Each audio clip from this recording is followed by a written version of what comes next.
Je suis choisie, l'amour même, l'amour du Père circule aux confins de la terre et dans les cœurs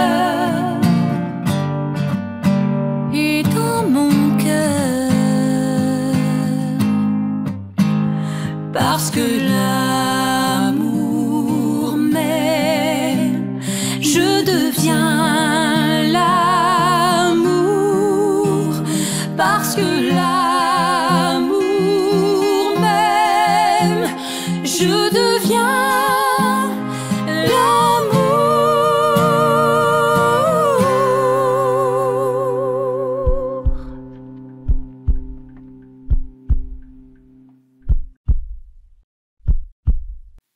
Bonjour, chers et choisis de Jésus.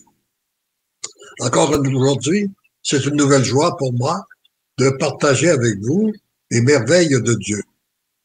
Par contre, avant d'aborder le sujet que je veux aborder, développer avec vous, je veux aussi profiter de l'occasion pour situer un peu l'orientation qu'on s'est donnée à la mission des choisis de Jésus.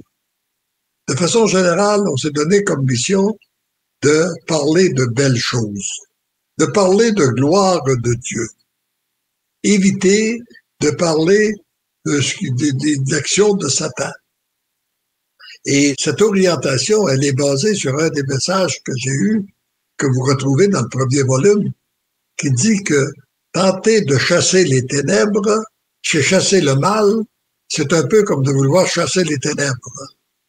On y met la lumière et les ténèbres sont disparues. Alors, de la même façon qu'on y met l'amour de Dieu, plus on se branche sur l'amour de Dieu, le malin, ce qui est mauvais, disparaît. Alors, c'est toujours ce sur quoi nous avons mis l'accent. En réalité, c'est qu'en d'autres termes aussi, on pourrait dire que la mission des choisis de Jésus, elle est là pour annoncer. Il y a peut-être des gens qui ont raison de dénoncer, mais nous sommes là pour annoncer la gloire de Dieu, annoncer les merveilles de Dieu. Par contre, depuis une semaine, je suis interpellé, j'ai dû faire une réflexion assez profonde sur ce qui se passe. Parce que nos médias d'information, vous avez dû sans doute le voir comme moi, à différentes occasions, les médias d'information publient, nous, il y en avait dans notre journal régional, des accusations contre certains prêtres.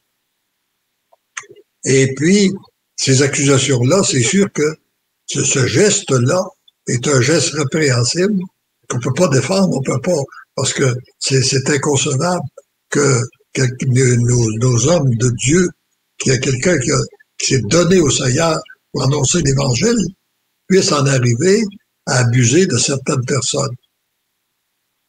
Alors, mais cela m'emmène à faire une réflexion et j'ai écrit une lettre que j'ai, à la suite de ça, que j'ai envoyée au journal régional, qui devrait publier normalement demain.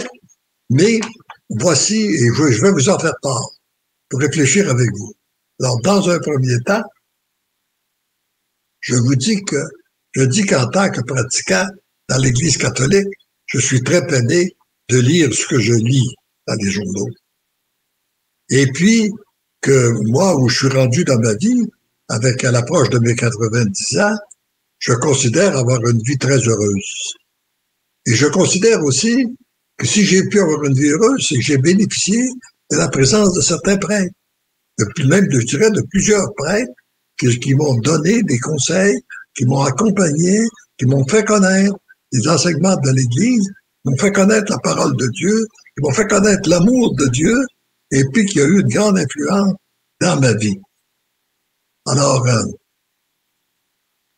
je pourrais essayer, en regardant ça, mais je suis énormément peiné de constater que ces gestes-là qui ont été posés. Je pourrais essayer de me rassurer en disant que, ben oui, ils sont tout de même très peu. C'est vrai qu'ils sont très peu par rapport à la quantité de prêtres qu'on a eu, mais un prêtre qui fait ça, c'est déjà trop. Je trouve que ça devrait jamais arriver. Mais, alors là, ça m'emmène à me demander, Mais moi, qu'est-ce que je peux faire? Qu'est-ce que je peux?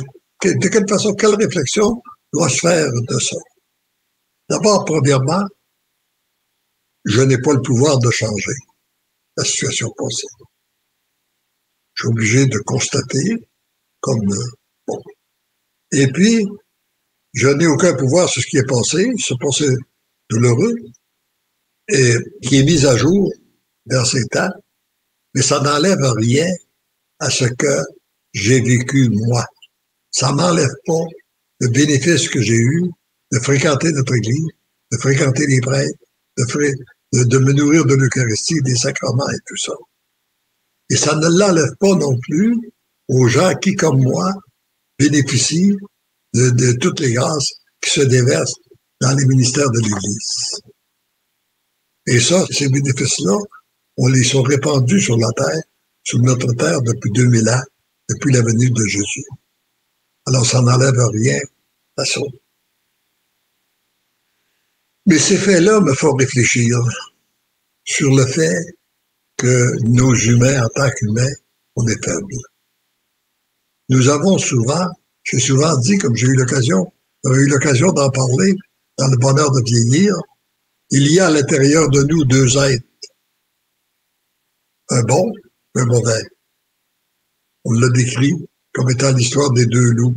Si vous allez sur le bonheur de vieillir, vous pouvez lire l'histoire des deux loups. Un bon puis un mauvais. Alors, il y a à l'intérieur de nous quelqu'un qui veut bien faire, qui cherche à découvrir Dieu, qui cherche à répandre de l'amour, qui cherche à faire des bonnes actions. Mais il y a aussi à l'intérieur de nous un être qui est mauvais, qui cherche à mal faire, qui cherche toutes les occasions, tâcher soit satisfaire ses passions ou se laisser aller à des choses négatives. Alors les deux se combattent, on a à vivre continuellement avec les deux. C'est ce qui fait que notre relation, notre situation en tant qu'humain est aussi fragile. D'ailleurs, ça faisait dire à Saint Paul, je ne fais pas le bien que je voudrais faire, et je fais le mal que je ne voudrais pas faire. Alors, donc, si Saint Paul a vécu ça, ben, il y a beaucoup de gens aussi, comme nous, qui le vivent aussi. Alors, ça vient nous révéler la fragilité qu'on a comme être humain. Et, d'autre part, dans cette fragilité-là, il ne faut pas oublier que aussi, nos prêtres demeurent des humains. Et les erreurs qu'on a fait, que je pense que c'est fait en Église, qu'on a fait dans le passé, c'est de mettre trop d'importance à l'humain et pas assez au divin. Alors, on a cru, par exemple, que parce qu'il était prêtre, il était parfait. On l'a considéré comme s'il était parfait, puis on a oublié que c'était Dieu. Les bonnes choses qui passaient par lui, c'était Dieu qui passait par lui. Lui était simplement un humain. Alors donc, il faut donc se retourner davantage dans notre Dieu pour pouvoir mettre notre confiance entièrement en lui et non pas en notre Dieu. Puis, quand je regarde en arrière dans ma vie, j'ai l'impression d'avoir vécu dans deux mondes. Je dirais celui de ma jeunesse, qui vivait des belles choses, mais qui vivait aussi certaines souffrances, parce que les enseignements de notre Église en tant que chrétienne, la civilisation chrétienne, a joué un rôle important, mais elle était souvent aussi mal comprise, mal vécue. Alors, et c'est de ça, à partir de ça, il y a beaucoup de gens qui ont rejeté complètement ces valeurs-là. Et on se retrouve dans un autre monde, de façon générale, que on vit de très grandes souffrances. Les souffrances sont beaucoup augmentées parce qu'on s'est éloigné des valeurs chrétiennes. Les gens ne le connaissent pas. Souvent, les gens ne le connaissent pas. Et puis, où ils ont une image négative, que dû au fait qu'on répare ces mauvaises choses-là, arrive avec une image négative, et ils ne veulent pas s'en nourrir. Mais ils s'enfoncent de plus en plus dans un monde sans Dieu, où il y a de plus en plus de violence, il y a de plus en plus de division, etc., etc. Alors ça, c'est la situation qui se vit de façon générale. Mais d'autre part, Moi, je crois que la souffrance qui se vit actuellement dans notre monde, qui se vit actuellement dans notre Église, parce que est souvent la source d'un bonheur plus grand. Je remarque que souvent, il faut passer par de la souffrance pour être capable de découvrir un bonheur plus grand. J'espère que c'est ce qui va se passer en Église dans les années qui vont venir, parce que et ce qui me donne cette espérance, c'est que depuis 25 ans, depuis le début de la fondation, de la naissance et de la mission des Choisis de Jésus, qui a bientôt 25 ans, quelque chose qui a commencé très petit, très faible, quelques personnes qui donnent timidement leur oui au Seigneur. Et de voir que ça s'est répandu actuellement à travers le monde. Il y a 184 pays où il y a des gens qui donnent leur oui total, inconditionnel et irrévocable à Dieu et qui vivent une nouvelle société, un nouveau bonheur, une nouvelle joie, une nouvelle aide. Alors donc, oui, il y a des souffrances dans le monde, mais regardons, mettons notre confiance dans un Dieu et ne mettons pas. Oui, le Seigneur passe parmi les humains et rendons grâce à Dieu lorsqu'il passe parmi les humains, lorsqu'on voit des humains belles choses, mais ne mettons jamais toute notre confiance dans l'humain, mais mettons toute notre confiance en Dieu. En lui, notre Sauveur, qui peut passer par nous, qui peut passer par les autres, qui peut passer par les événements, qui peut passer et qui veut répandre son amour. Et nous, il est temps de relever la tête, comme il est dit dans la parole de Dieu, de relever la tête pour voir Dieu agir. Maintenant, j'aimerais terminer aussi en regardant, en partageant la pensée de ce jour. La pensée de ce jour qui dit, mon enfant, je t'aime, je t'aime, je t'aime. Ces mots doivent se graver dans ton âme, ton cœur et ton esprit, c'est-à-dire dans tout ton être. Accepte d'être aimé par moi, ton Seigneur. Plus tu acceptes d'être aimé, plus mon amour s'installe en toi et plus tu deviens l'amour. Heureux sommes-nous de voir naître ce monde nouveau, d'avoir cette espérance d'un monde nouveau, peu importe ce qui se vit actuellement, peu importe les souffrances de notre monde, nous savons qu'un monde nouveau est présentement en croissance et heureux sommes-nous d'en sommes témoins. Et je termine en vous disant, parce que l'amour nous aime, nous devenons l'amour. Parce que l'amour nous aime, nous devenons l'amour.